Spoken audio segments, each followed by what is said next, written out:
Naramdaman mo na ba na parang sinusubukan ng katawan mo na magpadala ng mga senyales sa'yo, pero hindi mo alam kung ano ang ibig sabihin ng mga ito? Paano kung simpleng pagbabago sa amoy ay babala na pala ng seryosong sakit gaya ng cancer? Maaaring nakakagulat ito, pero ang totoo, madalas nagbibigay ng mga palatandaan ng katawan mo. At ang hindi pagpansin dito ay maaaring magdulot ng pagkawala ng mahalagang oras. Ang cancer, isa sa pinakamapaminsalang sakit sa mundo, ay hindi laging may malinaw na sintomas. Sa totoo lang, ang ilan sa mga unang babala nito ay maaaring lumitaw sa pamamagitan ng pagbabago sa amoy ng katawan, hininga o pawis. Isipin mo ang mga amoy na ito bilang mga maagang babala ng iyong katawan, na parang bulong na may hindi tama.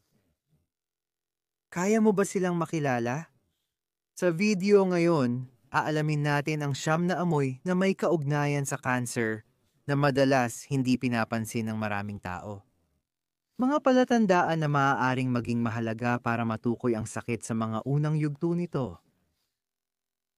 Ang kaalamang ito ay maaaring magligtas ng buhay, kaya siguraduhing manatili hanggang sa dulo. Maaaring itanong mo, paano nga ba naaapektuhan ng cancer ang amoy ng katawan? Ang sagot ay kung paano pinipigilan ng cancer ang normal na gawain ng katawan. Madalas magdulot ang cancer ng mga banayad, ngunit mahalagang pagbabago sa iyong metabolismo na nagreresulta sa paggawa ng kakaibang mga kemikal sa katawan. Ang mga kemikal na ito, na kilala rin bilang mga volatile organic compounds, ay maaaring magbago ng amoy ng iyong katawan, kabilang ang iyong hininga, pawis, o ihi. Isang kamanghamanghang bagay ito.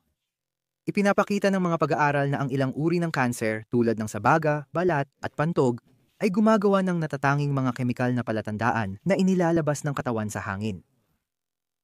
Ang mga compound na ito ay kadalasang hindi napapansin ng mga tao, ngunit maaaring matukoy ng mga sinanay na hayop, lalo na ng mga aso. Sa katunayan, nagawang matukoy ng mga sinanay na aso ang cancer sa mga unang yugto nito nang may nakakagulat na katumpakan, madalas bago pa makita ng mga medikal na pagsusuri ang anumang abnormalidad. Hindi lang dyan nagtatapos. Ngayon, ang mga siyentipiko ay nagtatrabaho upang makabuo ng mga advanced na aparato na ginagaya ang pang-amoy ng aso para matukoy ang mga compound na ito.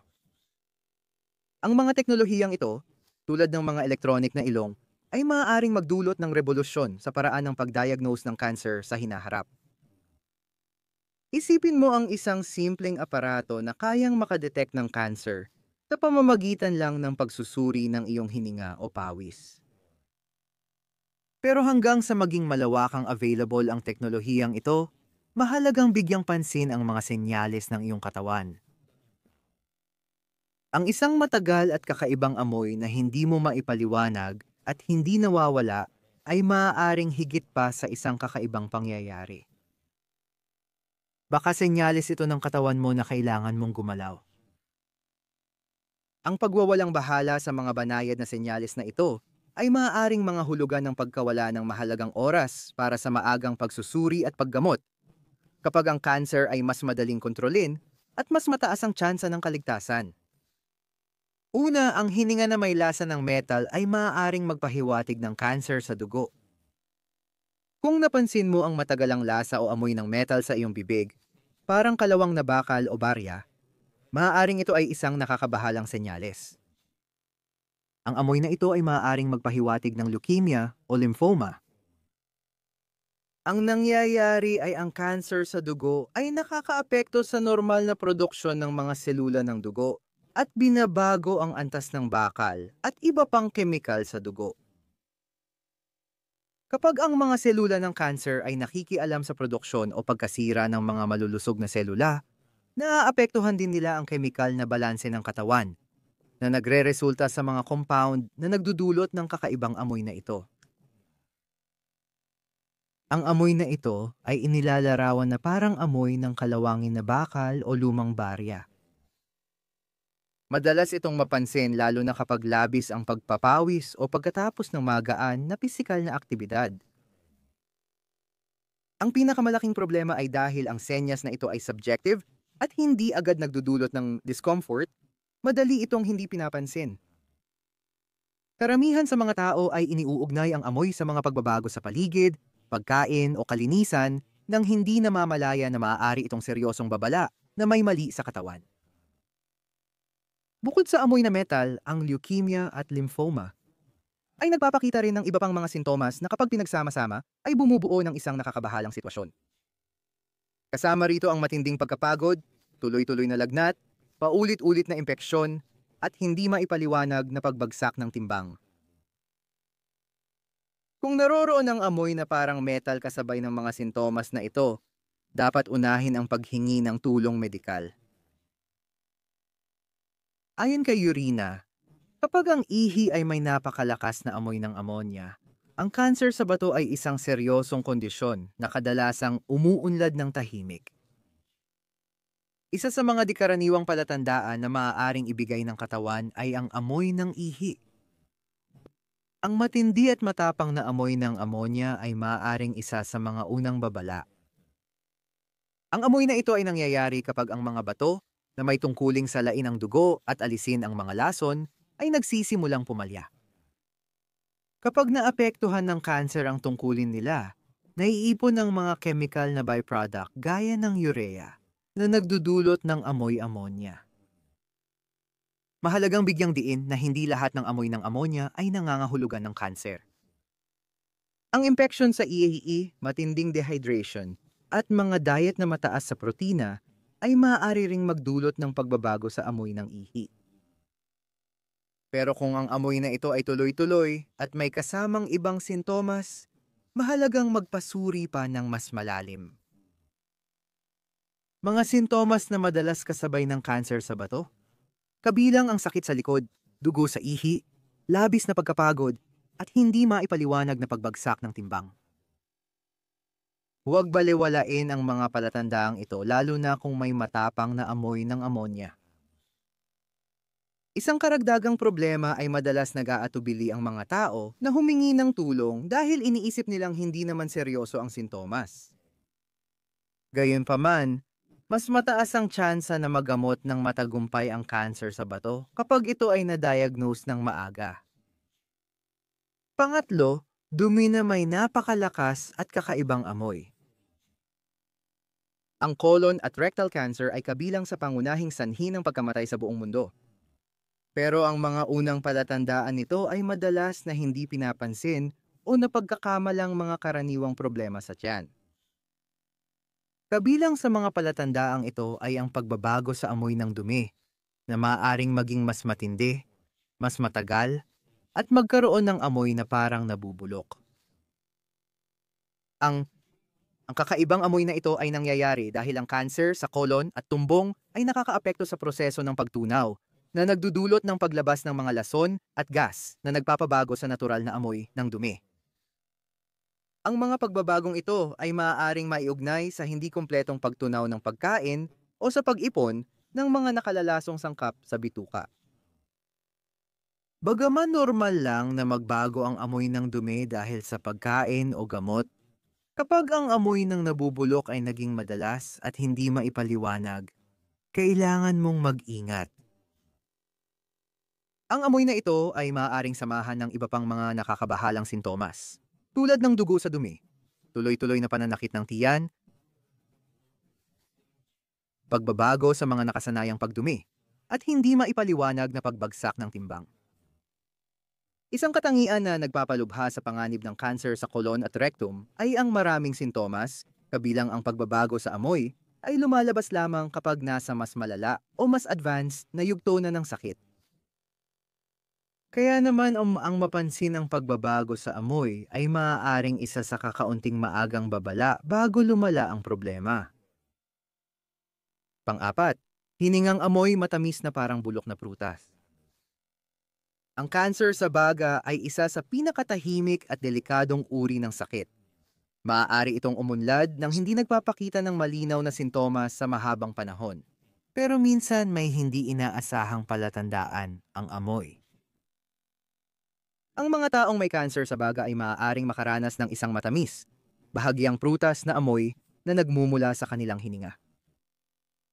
Ang amoy na ito ay sanhi ng paglabas ng mga volatile organic compounds sa mga baga.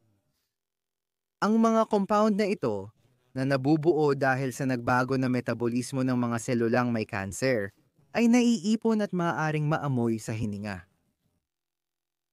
Bagaman ang amoy na ito ay halos kapareho ng amoy ng nabubulok o fermentadong prutas, iba ito sa karaniwang mabahong hininga. Hindi ito madaling nawawala kahit maglinis ng bibig at higit sa lahat, madalas itong nananatili. Madalas hindi napapansin ang senyales na ito ng ilang buwan dahil madaling mapagkamalan itong ibang kondisyon gaya ng problema sa pagtunaw o diabetes. Kaya mahalagang bigyang pansin kung madalas ang amoy at wala namang malinaw na dahilan. Ang cancer sa baga ay kadalasang may iba pang sintomas na kapag sinamahan ng kakaibang amoy, dapat nang ipasuri. Kabilang dito ang tuloy-tuloy na pag-ubo, hirap sa paghinga, paos na boses, at pananakit ng dibdib. Pawis na may napakalakas at kakaibang amoy, mag-ingat sa atay. Kapag ang pawis ay nagkaroon ng napakalakas at kakaibang amoy kumpara sa normal, maaaring senyales ito ng kanser sa atay. Ang atay ang nagpoproseso ng maraming lason sa katawan. At kapag may cancer, naiipon ang mga lason na ito at maaaring lumabas sa pamamagitan ng pawis. Nagiging sanhi ito ng kakaibang hindi ka nais-nais na amoy. Ang ganitong uri ng pagbabago sa amoy ng katawan ay kadalasang sinasamahan ng iba pang mga palatandaan, tulad ng paninilaw ng mga mata o balat, sakit sa kanang bahagi ng tiyan, pamamaga ng tiyan, matinding pagkapagod, at pagkawala ng ganang kumain. Ang cancer sa atay ay partikular na mapanlinlang dahil maaari itong umunlad ng tahimik. At ang mga pagbabago sa amoy ng pawis ay maaaring isa sa mga unang palatandaang mapapansin. Mabango ngunit hindi ka nais-nais na amoy sa bahagi ng dibdib. Ang cancer sa suso ay karaniwang sakit sa kababaihan, ngunit bihira ring makaapekto sa kalalakihan.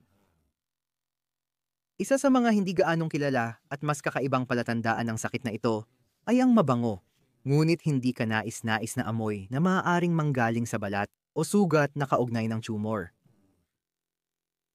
Ang amoy na ito ay karaniwang lumalabas sa mga mas malalang kaso ng sakit, kapag may impeksyon o pagkabulok ng mga tissue sa apektadong bahagi. Ang mga selulang may cancer, kapag lumago ng walang kontrol, ay maaaring magdulot ng pamamaga at lokal na impeksyon na naglalabas ng mga kemikal na nagre-resulta sa ganitong kakaibang amoy. Ang mga bukas na sugat o ulcer sa suso ay madalas na pinagmumulan ng amoy. Ang amoy na ito ay maaaring akalaing simpleng impeksyon o kakulangan sa kalinisan. Ngunit kung magpatuloy, dapat itong ituring na babala ng posibleng mas seryosong dahilan. Maliban sa amoy, may iba pang mahahalagang palatandaan ang cancer sa suso. Kabilang dito ang mga bukol sa suso o kilikili, pagbabago sa tekstura o kulay ng balat, hindi normal na paglabas ng likido mula sa utong, at tuloy-tuloy na pananakit sa bahagi ng suso. Ikapito, hininga na may amoy asupre o bulok na itlog. Ang cancer sa sikmura ay isang mapanlinlang na kondisyon na kadalasang nagpapakita ng malabong mga sintomas na mahirap matukoy. Gayunpaman, isa sa mga pinakakapansin-pansing palatandaan ay maaaring nasa iyong hininga, ang amoy ng asupre o bulok na itlog. Nangyayari ang amoy na ito dahil sa hindi tamang pagtunaw at paglabas ng mga gas na may asupre sa digestive tract. Kapag ang tiyan ay apektado ng cancer, hindi nito kayang iproseso ng maayos ang pagkain, kaya nagre-resulta ito sa paggawa ng mga volatile na compound na may kakaibang amoy. Ang masamang hininga na may kaugnayan sa cancer sa tiyan ay tuloy-tuloy at hindi nawawala kahit maglinis ng bibig o magbago ng dieta. Maaaring mapagkamalan itong simpleng mga problema sa tiyan tulad ng acid reflux o gastritis, pero ang pagiging tuloy-tuloy nito ay dapat magsilbing babala. Ikawalo, amoy bulok na karne sa balat. Ang kanser sa balat, lalo na ang melanoma, ay isa sa mga pinakamapanganib na uri ng sakit na ito. Maaaring magpakita ito sa maraming paraan at nakakagulat, isa sa mga palatandaan ay maaaring ang amoy.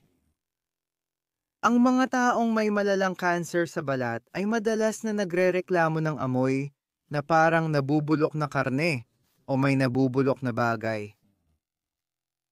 Ang amoy na ito ay resulta ng mga selulang may cancer na nagsisimulang mamatay at mabulok, na naglalabas ng mga kemikal na nagdudulot ng hindi kanais-nais na amoy.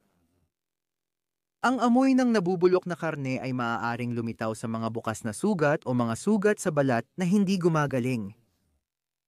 Ang mga sugat na ito, na madalas na binabalewala o napagkakamalang simpleng galos, ay maaaring unang palatandaan na may seryosong problema. Isa sa mga dahilan kung bakit hindi napapansin ang senyas na ito ay dahil sa kinalalagyan nito. Ang mga sugat sa balat o mga sugat ay maaaring nasa mga bahagi ng katawan na mahirap makita, tulad ng likod o anit.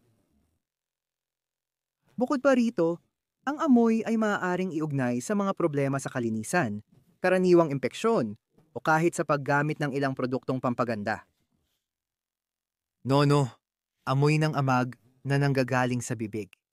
Ang kanser sa bibig o lalamunan ay isang seryosong kondisyon na maaaring mahirap matukoy sa mga unang yugto nito. Isa sa mga pinakanakakagulat at bihirang napag-uusapang palatandaan ng sakit na ito ay ang kakaibang amoy na kahawig ng amag o nabubulok na kahoy.